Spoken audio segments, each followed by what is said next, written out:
बिस्मिल्लाहिर्रहमानिर्रहीम। Simple interest आज topic simple interest in वाले SSB एग्जामस मज मैथस मज सिलेबस अकाउंट्स असिस्टेंट बाकी exam simple interest compound interest. आज पढ़ो सिंपल इंटरेस्ट। डायरेक्ट करो क्वेश्चन ताकि टाइम गए वेस्ट कह।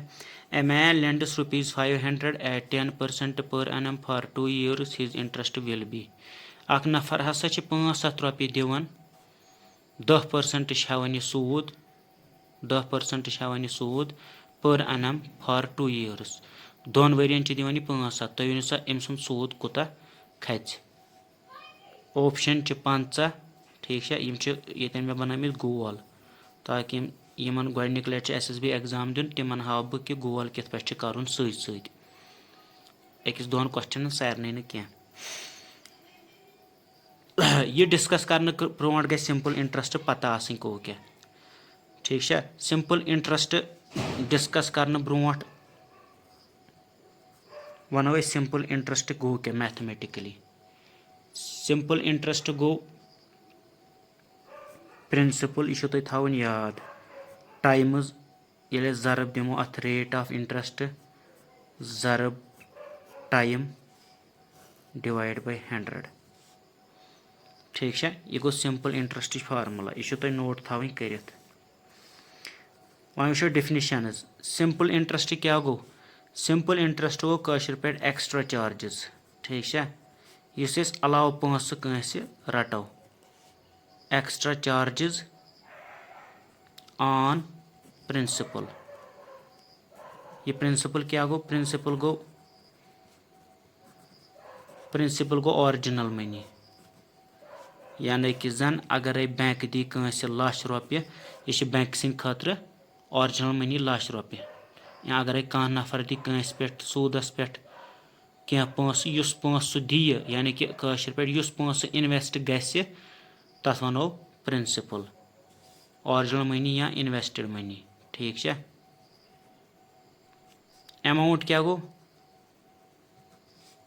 या यह वन प्रिंसिपल अमाउंट यह वन पे टोटल अमाउंट। ठीक है टोटल अमाउंट या अमाउंट क्या गो सह गो फाइनल। ठीक है यानी कि प्रिंसिपल प्लस सिंपल इंटरेस्ट। तुलो तुम स्क्रीन शॉट यह करो तुम नोट यह थवन याद। मगर ये फार्मूला मज यह आर यह क्या यह पी पाई यह गो प्रिंसिपल यह आर क्या गो यह गो रेट ऑफ इंटरेस्ट यानी कि कथ रेटस मज हे अमिस इंटरेस्ट मगर पर अनम यह गस थवन याद। यह आर रेट ऑफ इंटरेस्ट पर अनम यह इंपॉर्टेंट। यह क्या इंपॉर्टेंट यह तर तुम ब्रोट कुन फिक्र यु तुम क्वेश्चन मज करो प्रैक्टिस।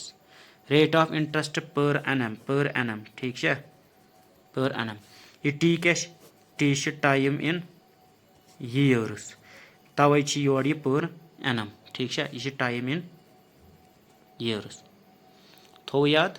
मैं करो इस question basic. A man lends ₹500 अगर हम इन्वेस्ट कर 500 गो प्रिंसिपल क्या बनो 500 एट 10% पर अनम 10% पर अनम अमे लोगो रेट आर क्या बनो 10। ठीक है आर क्या बनो 10 फॉर 2 years टी क्या बनो 2 हिज इंटरेस्ट विल बी लगे तो ये फार्मूला सिंपल इंटरेस्ट खस ना। सिंपल इंटरेस्ट क्या गस प्रिंसिपल गो 5p into R into T divide by 100।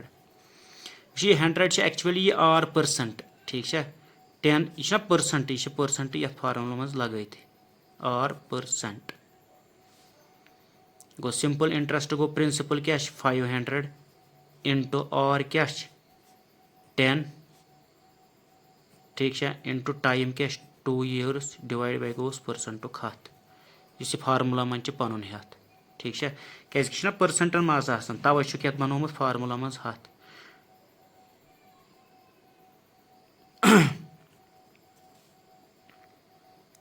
यह 100 तो यह 100 छुन ना ये त्रुत 5 ज़रबे 10 कस गई 5 ज़रबे 2 कस गई